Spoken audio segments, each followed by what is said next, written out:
everybody. Welcome back to Real and Redeemed. Today has been a really crazy day, kind of a crazy week. We had a plan, and that plan has changed. Why? Probably because God said so. So what we're going to talk about today is actually, in the big picture, is how big our God is, and can we not limit him?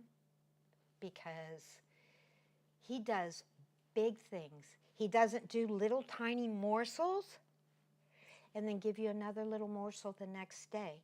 Jesus is a deliverer, okay? And that's really, we're going to talk about addiction some in the sense of the glory of God raising women up, loving them when spiritually they're all wound up, not okay, no relationship with Christ. Who is the deliverer? So, on.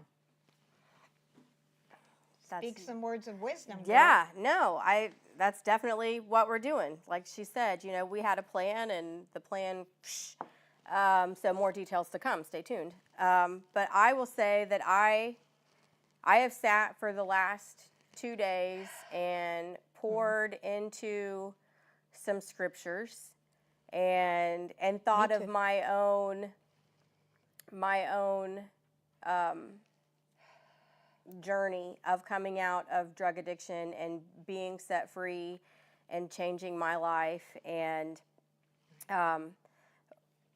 one of the things, and I get on a soapbox about this, and I have repeated this to so many people so many times over the last 9 years that I've been walking with the Lord. There were a lot of people in my drug addiction that enabled me, that would give me money when I needed it, a place to stay when I needed it. Just would listen to my excuses and, oh, poor Heather, and they would be okay with that and whatever, and, allowed me to manipulate them some. And I stayed out there, okay? I stayed out there. But when the time came, when Jesus came in and, he turned the light on, he set me free, he changed my life, he put me on this brand new path, like in an instant, I was changed in here. But like outside of me, that change hadn't come. Like I had to put in the time, put in the footsteps, do the work for it to really manifest all over my life so that the people around me could see that the change had been made in here. So when I first got clean, I didn't have my own home. I wasn't working. I wasn't set up. All I knew was that I would never use again. I knew that Jesus was Lord, and God is who he always said that he was, and I knew that I was forever changed, and I knew I had to go somewhere where I could be safe. I needed to go somewhere and be around someone that I could trust and someone that would not enable me. I needed somebody who was going to help push me.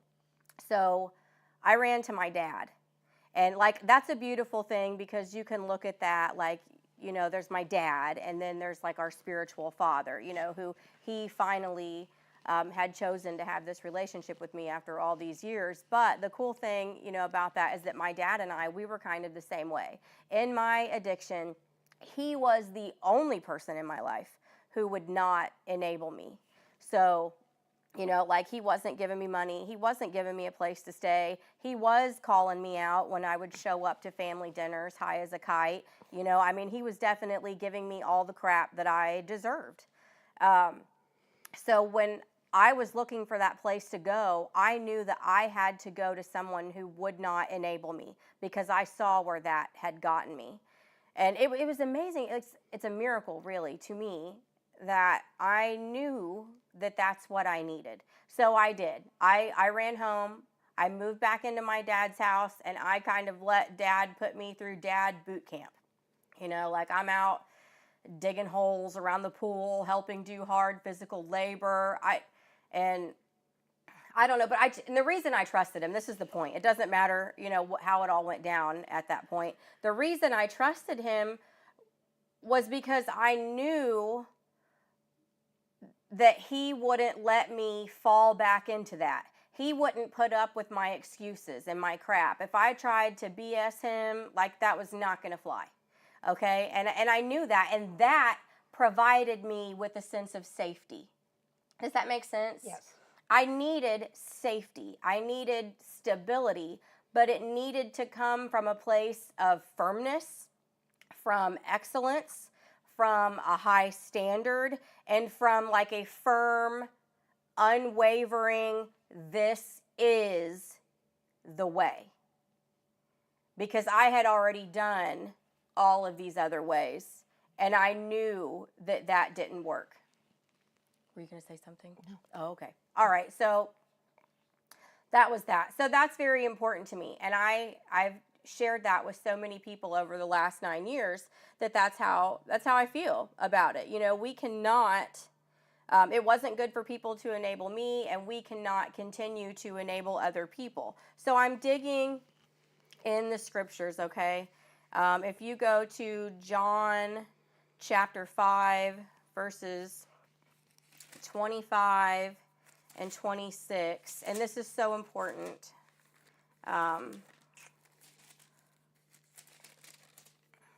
Let me tell you this story real quick.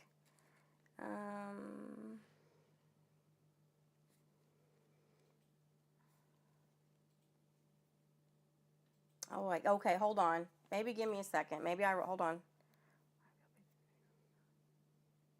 That is definitely what I wrote down. Am I John 5? Okay, Kim, just pick it up for a minute, okay? Would you just... No, I mean, just chit-chat. Chit-chat while I find where I'm at. Okay. Well, so anyways, when we started talking about this, and the bothersome thing about it is when we talk about harm reduction, God is so much bigger than reducing harm. God is a deliverer. Okay, Galatians 5:22-23. The fruit of the Spirit is love, joy, peace, forbearance, kindness, goodness, faithfulness, gentleness, and self-control. To continue, you know, I hear all the time, if we get one person, you know, if we help one person, it's a success. And I do feel that way. I am all about that. But then the question becomes, when we're doing harm reduction and we're offering all these things that allow us to continue using, you know, and meeting the person where they're at, well, where they're at is not where we're at. So what we're offering probably seems like a pretty good thing to them, because spiritually they're very lost. Did you find what you wanted? Yeah, it was Matthew. It wasn't John. I don't know why I wrote down John. It was Matthew. Matthew 5:25 and 26. Okay. So, and I love chapter 5 anyway. Okay. You've got your Beatitudes. I mean, it's just a whole lot of Jesus talking. When, you know, those words in red, man, they will change your life. Amen. Okay. But in 25, I'm just going to read it, okay? When you are on the way to court with your adversary, settle your differences quickly. Otherwise, your accuser may hand you over to the judge, who will hand you over to an officer, and you will be thrown into prison. That's verse 25. Here's verse 26. And if that happens, you surely won't be free again until you have paid the last penny, is what it says in the NLT. I really like the King James, the uttermost farthing. It sounds a lot more serious. Okay, now why does that matter? Okay, what am I talking about? I was in a spiritual prison. Okay, there are people who go to jail and then they go to like real in this world prison. Okay, like you can go visit them, put money on their commissary, like prison, real prison. Okay, And then there is a spiritual prison, and that is a very real thing, because while my body was free, inside here, I was not, okay? If you look at a house, okay, pretend I'm a house. Inside here, there's the basement, there's the first floor, however many floors, and then you have like the highest, the attic or the roof or whatever, okay? I was living in the basement of this house mentally, in my mind, okay? And this, like, yes, it was choices that I made that got me into this prison, but Jesus is teaching us like a really awesome spiritual principle here, okay? That like we do things and we're disobedient or whatever, and that gets us thrown into a real spiritual prison. A consequence. Absolutely. There's consequences. You know, but I mean, keep in mind, because these words, like, they do represent a lot of physical stuff, but Jesus was a spirit being inside of, you know, the man's body. We're all spirit beings inside these flesh bodies, okay? These words in red were from our spiritual God to us in our spiritual selves, okay? You may not understand the words on this level, but they're meant to go like way deeper and teach you the truths of the spiritual world that is going on around us. Okay? And some of you may not be there yet. All right? That's fine. I'm not, okay? Like, stay with us. We hope you'll stay with us. If not, you know, that's cool. Catch up later. But trust and believe that this is real. I would not be sitting here telling you this if it were not real. Okay? I've had so much experience, you know, with being tormented in that realm, because that was the prison that I was in. And the big point I'm really trying to get to is that God chooses who goes to prison. He chooses if you come out. He chooses when you come out. Okay, if you go back to the book of Job, in the very first chapter, what's going on there? The heavenly court is in session, and, you know, Satan's there, like, accusing people or whatever, and God's like, hey, have you considered my servant Job? Like, that's what's going on. There is a heavenly court that really is presiding. Things are going on there, and if you are a person living on the earth, your name either has and will again come up in this court, okay? And if God has decided when your name comes up that you need to go to prison, then you go. Down here, you have no idea what's really going on. Your life will definitely change from that point on. What's going on in here is going to change from that point on. Your life circumstances may change, but you would not really know that, like, you've gone to prison. But spiritually, that is what happened.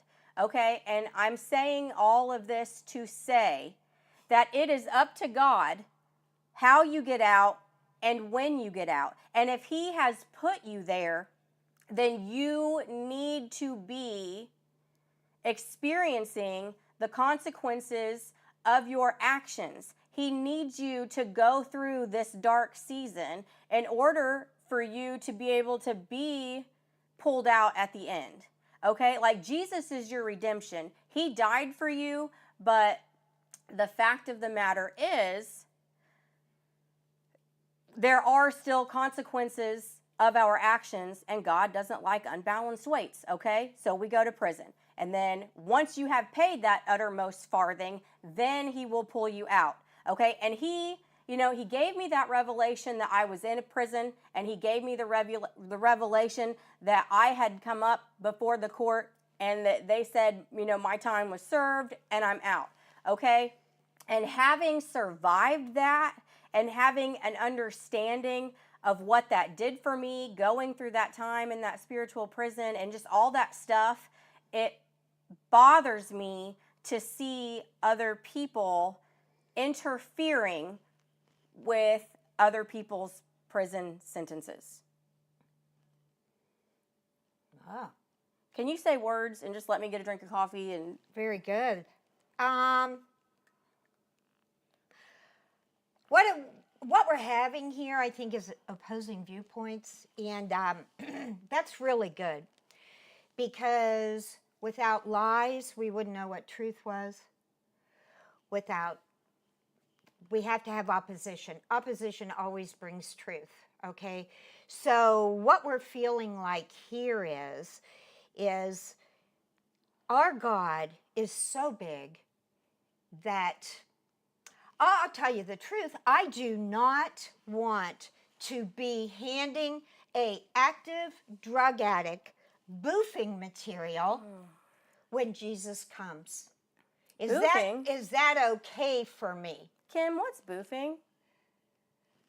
Boofing is rectal insertion of your drug of choice. Okay, so, and there's many other things, so I'm going to give you a pipe and stuff, that. Now, is that all? There are some good things about that, okay? Hepatitis, AIDS, STDs, all of that. And then we can even go further. Abscesses from shooting up and blah, blah, blah. Yeah. But so much bigger than that. So much bigger. Addiction and recovery isn't based on a word. Don't use addict. It's offensive. Well, I am one. If that does not offend me, I feel really proud about that. I'm really proud that I'm an alcoholic in recovery. I am proud. It does not offend me. Alcohol use disorder. Well, alcoholism, okay. It's bigger than a word. It's bigger than a clean supply. So what I'm hoping here from the opposing place is this, that is just the beginning of freedom. Because there is no freedom in ongoing using of drugs and alcohol. There is no freedom. Ask yourself this, are family relationships better because you're using clean needles? Are they proud of you for that? Oh yeah, Joey's still using heroin, but he's not using dirty needles. So that's good. Joey's not shooting up anymore. He's boofing. Okay. But boy, I'm proud of that. A sexual perversion, as far as I'm concerned. That is not just about ingestion. That is a perversion. So it may be. But here's the thing, okay? And this to me is really, really, really important. We need to dialogue. We need to be able to have opposing viewpoints, okay? Absolutely. Because yes, recovery has a million arms, okay? It really does. Ultimately, it's God. So my thing is break through all of that and just hit the ultimate. But that's not what we do. I didn't do that either, okay? I couldn't even deal with God when I first got off of drugs. He was responsible for where I was at, which is crazy to look back on that and think that, but he was. I had a war with God. So that was a really tough thing for me. Now, he's a big boy. He can handle that stuff. He sure can. And he waited, so he's a gentleman. So there's that, But we are to carry each other's burdens, okay? And to not be able to dialogue, okay? To not be able to say this. So harm reduction is going on, okay? Do I agree with it? No. Do I love people who work in it? Yes. Do I have an awareness that there is some goodness to it? Yes. I don't have to agree with it to love you. And you don't have to hate me for not agreeing. That's the problem, how we ended up here to begin with. And I feel like that about everything. We talk about this all the time, this love thing. And we shouldn't have to talk about it all the time, but it's the truth. I have people that work in that, okay? And I love them, okay? They love me. And we can have conversations. This opposing thing is okay, but I'm really wondering, as far as the community, there's some hate out there. There is hate out there, both sides, but I'm more concerned about, I don't hate what's going on, okay? I don't hate harm reduction. I don't hate it. I don't hate them, and I don't hate anybody who's using those things. Some good things happen. They just do, okay? So I hope that within our community, we're not hating. If you don't understand, go down to a place and check it out. Get it for yourself. Don't be listening to rumors. Don't be listening to gossip. Go check it out for yourself, okay, and see for yourself. But there's so much that God offers the deliverance. And I guess how I feel about that is we're given a little morsel. We're not dealing with the big problem.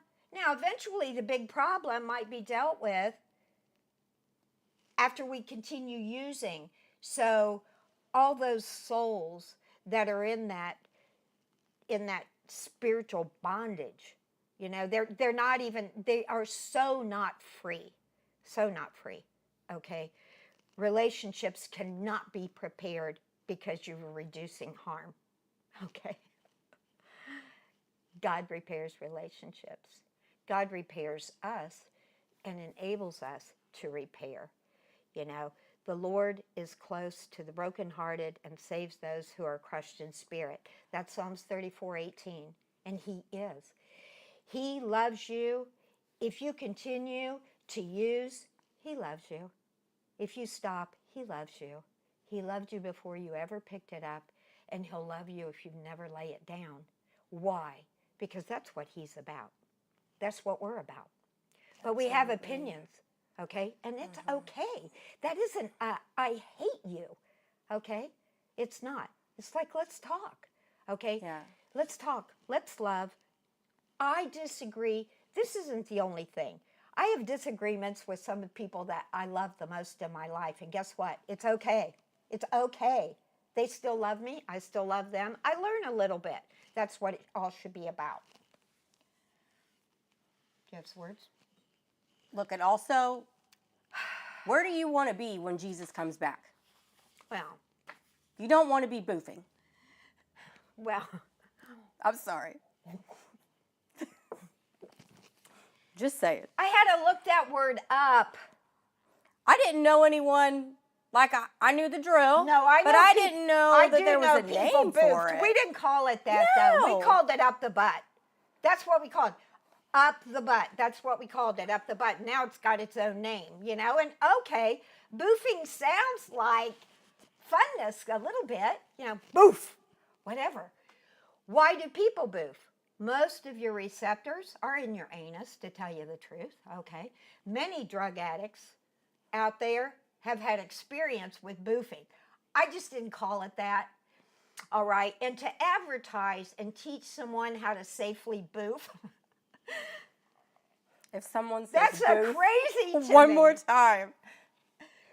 I can't even take it seriously. Who came up with the name? Can we Google that? Well, it's the same thing. I'm asking ChatGPT right now. It's the same thing as saying, do not offend people by using the word addict. That's like a craziness, okay? No. It's crazy. It's crazy. You think if we change the words, it changes the truth? It makes them something, you're not I'm an sorry, idiot. but don't make me feel cushy while I'm in my addiction. Do not make my cell comfy and pretty and safe for me, okay? Because if you do, I'm probably just going to keep staying in it. My cell should be uncomfortable. When I was in Vanderburgh County, okay, in the holding cell, I was snuggled up to 10 other women and we were all freezing our butts off and nobody had a blanket, okay? Guess what?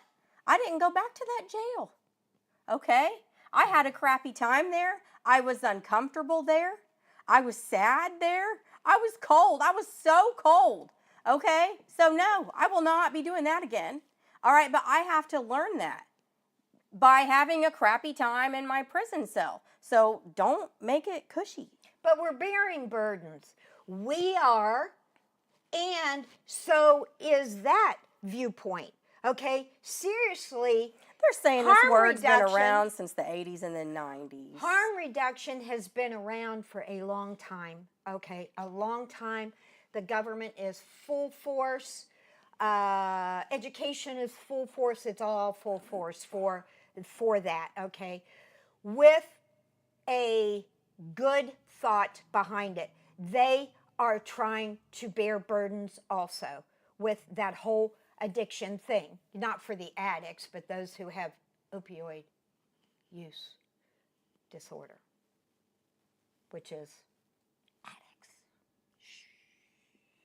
Yeah, what's that verse where Jesus is talking about there were two men in the temple, and one of them was like a Pharisee or a Sadducee, and they're Praying in front of everyone. yeah. Well, and they were in the temple, and the guy is like, he's looking up to God and acting all like, I'm so great, and thank you, God, that I'm not like this sinner beside me. Right. And that other guy is like pounding his fist to his chest, and he's staring down at the ground, Right. and like he sees who he What is. a mess he is. Yeah. Yes, yes. Yeah. Right. Like don't hide that from me when I'm broken. I need to know that that's where I am, so that I know where, I know I need to know what the standard is. I need to know that that's over there and that I'm not there and that I'm way over here. If you hide that from me, if you make me feel like I am over there, then I'm going to be okay with where I am. Can I read you this information? Well, I mean, I guess it's your podcast. This is your podcast. In the 80s and 90s, prison drug slang in the U.S. prison culture, boof, became slang for hiding or ingesting drugs rectally. It was part of smuggling or keistering slang, though the word itself Keister means butt. Keister means butt. I do know the word that. itself thought to come from African American vernacular English. And then in the 90s to 2000s, street party culture, among some circles, it meant smoking low-quality marijuana. That's boof weed. This may have grown out of hip-hop and skateboarding communities. And then there's a couple other paragraphs. I'm not going to get into all of it. And I don't know how accurate this all really is. But, just interesting, because this was the first time I'd ever heard the word. Oh, many people don't know what that word means. Yeah, who knows what that means? Well, people do now. I know. I learned what it meant. But a lot of people didn't know what it meant. I know this. I know that God plans for us great things. Okay? Not stagnant, not continuing on. Okay? So people are getting killed during bank robberies. Okay? Why? Well, because the robbers have a gun. So guess what? We're going to take the gun away. People will stop being killed, but the robberies are going to go on. Okay? The problem isn't all of that. The problem is the individual. The problem is the spiritual lack. The problem is not being okay and being imprisoned. Okay? Imprisoned within yourself. That's the problem. Okay? So you're in a ditch and you can't get out, and I come by once a day and I throw you a biscuit. Well, that's nice. That's nice. Okay? I'm still hungry. My world hasn't changed, but I got a biscuit every day. Let God prepare the table and sit down at it. That's what we're talking about. Sit down because he is a deliverer. He's not a biscuit thrower, okay? He's not a, let me help you a little bit. No, he wants to help you all the way. The wise here increase in learning. The one who understands obtains guidance. All right? I don't know if you're having that, and if you are, God bless you. Okay? In that harm reduction thing. If that is going on, amen. And I love you and thank you for it. Okay? I thank you for absolutely. We are not knocking anyone who is using we're not. these services. No, we're not. Because I'll tell you what, I do know. I know good things happen there. That I do know. And if the community is not willing to admit that, that's a problem. That's a problem. Because good things happen with Jesus Christ, okay? And if you can't admit that, that's a problem. And if the community is all negative about harm reduction places and what's happening and cannot see anything good that's happening, that's a problem. That's like, we're never going to learn. We're not going to be okay. We're not going to love. And we're not going to be able to come together for the one thing that we all want. What do we want? What is this about? It's about freedom. It's about having a great life and having what every single one of us deserves, and so that we don't stay in this spiritual prison. That's what they want. That's what we want. So guess what? We have something very big in common. Okay, so dialogue is fabulous. Absolutely, for sure. But at the end of the day, and this is, I don't want this to sound harsh, but it might. Sobriety is not freedom. It is a type of freedom, okay? Let me be very clear. I lived at the YWCA in Evansville for over a year, and I was my probation officer's star pupil. I went to so many meetings every week. Everyone at my job loved me. I just, was rocking out recovery, okay?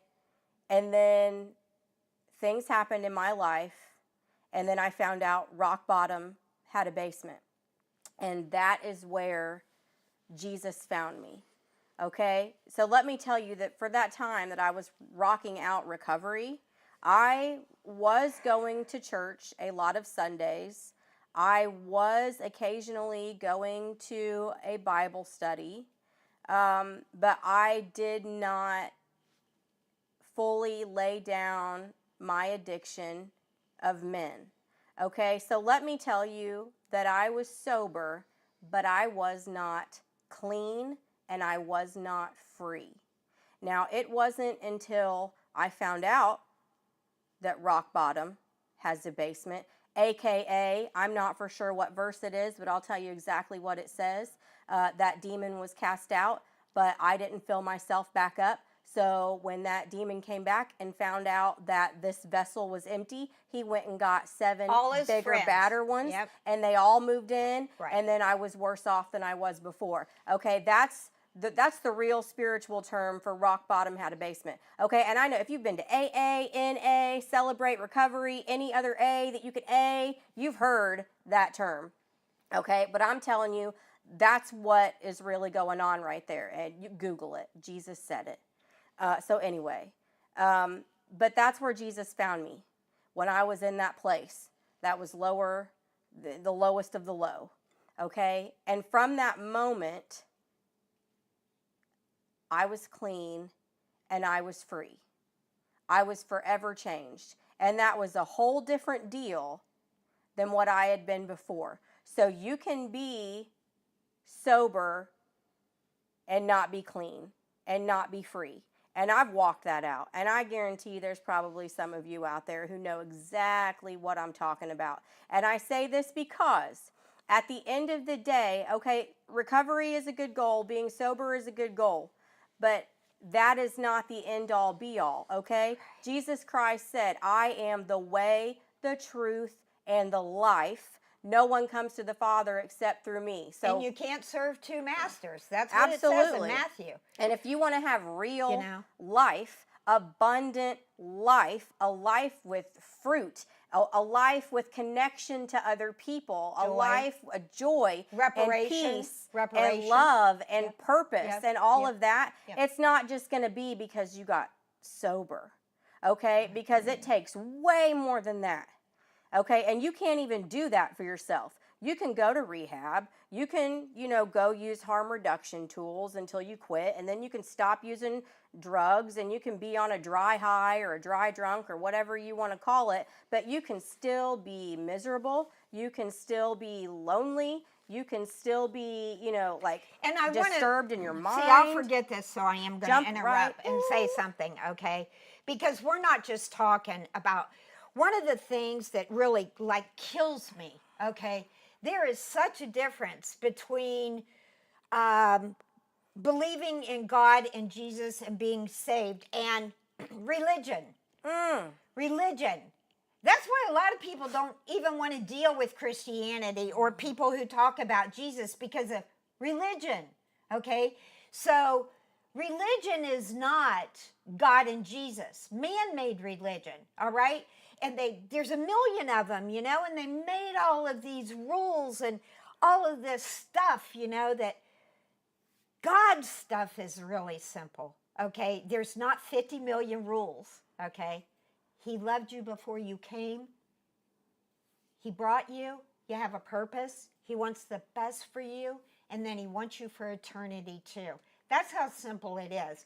Okay, church, you know why I go to church? I'm going to tell you why I go to church. Because the Bible says that it is good for us to fellowship with like-minded and to worship. God likes worship as a group.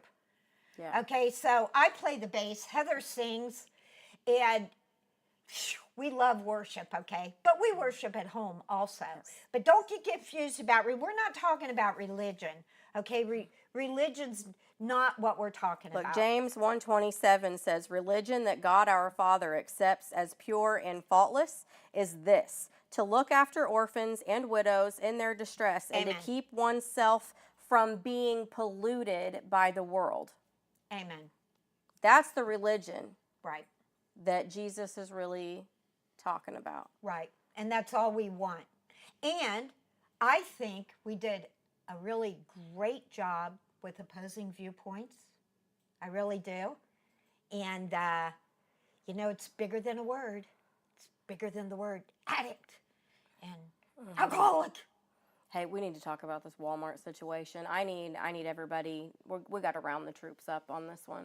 Oh, speak it. Listen, can you guys all go to your local friendly neighborhood Walmart and just take a little meander down the aisle where they sell acne face wash and curling irons That your teenage and daughters go get. cute little different colored scrunchies and hair Yeah. clips and barrettes and shaving, like razors and razor blade heads, and yeah. just look at the. In fact, you don't even have to go far. You just walk right onto it. You don't even have to turn and go down the aisle. Right there at the front of the aisle, you will find personal vibrators, Plan B pills, some generic contraceptives. Listen. You know, I ain't anybody to tell Walmart what they can and can't do. I ain't Walmart's mama, all right? I don't think y'all should be selling that stuff at all. Stay in your lane, okay? If you want to sell it, keep it on your online portion of the store. If I can't get certain cleaners right in the aisle, if I got to order them from your website, then how about you just put all that on there too? You know, like that's fine. I don't need anybody, little girls, little kids, any kids, walking down the aisle. I don't want to see it. I'm 41 years old. Okay, that part of my life is over. We done shut the door on that. I don't want to see that crap. But again, Walmart, I am not your mama. You can do what you want. But it sounds to me, and you're a doctor, you tell me, don't you feel like contraceptives and Plan B pills should probably be by the pharmacy? I think they should be away from the children. For Such sure. as I mean, many there's things gotta be a on different Facebook. spot. All right. What started this whole thing was the advertisement The of advertisement. boofing, safe sex supplies, and what's that's called? Bubbles Bubbles. and Stems. stems. That's what started this whole And thing. I don't even understand how bubbles because that's that's not harm reduction that's in a any way. public domain. That's Okay, just handing out party favors. which then brings, you know, the question of Nana, what's this boofing? Right. But so Okay. can you call 1-800 Walmart? I just need you to call and complain and tell them to move that crap. Don't we have enough? We have enough. It is hard enough in this world. We learn all the sin and do all the sin without somebody delivering it to us. No joke. We are sin bound. We do it. I've done it all. Okay? I don't understand, I like, don't why need don't you help. want to protect children? I don't know. Why are you, like, purposely pushing this stuff right to their Because- face? That's not right. You know, Yeah, but it's upside down. Right is wrong. Wrong is right. We know the end.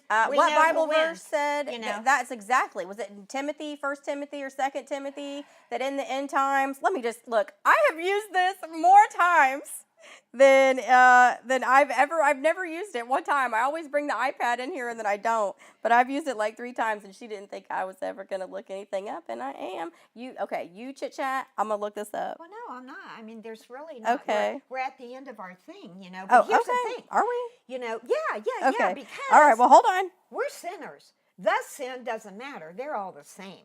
We find our way to that without any difficulty. I mean, so easy. I don't need any help. But the children are the upcoming generation, you know, and what she's talking about is just protecting the children, okay? They don't need help. They're going to find their way. Did you find it? No. Okay. Oh, well, yeah, hold on. I'm going to drink your coffee, thanks. Okay, you go right on it. Hold on, I think it's 2 Timothy, but this is not if you set know to what it swipe. says, Well, just say it. I wanted to read the whole thing, but this just pulled up 2 Timothy 3, 1 through 5. People will be lovers of themselves, Yes. without love, Yes. unforgiving, Yes. slanderous, Yes. lovers of pleasure, Yes. rather than lovers of God. I love that. But it also, like, it's somewhere in there, or it may be somewhere else, it talks about, you know, that also good will be called evil. What else does it say? And evil will be called good. Yeah, but there's more. It Yeah. gives you that flip-flops of other That would be a good extremes of- assignment. Just look it up yourself. You Google it. Look at or Bonus points get if in the you put it Bible. in the No, chat. Get in the Bible. Don't Google. Yeah. Don't Google. You can do both. I use Google. Ain't no shame in my game. I sometimes have to Google some stuff. Bunny ears. We're done. We'll Okay, see ya. cut the cameras. Yeah, bye. Thanks for tuning in. Later. Woo!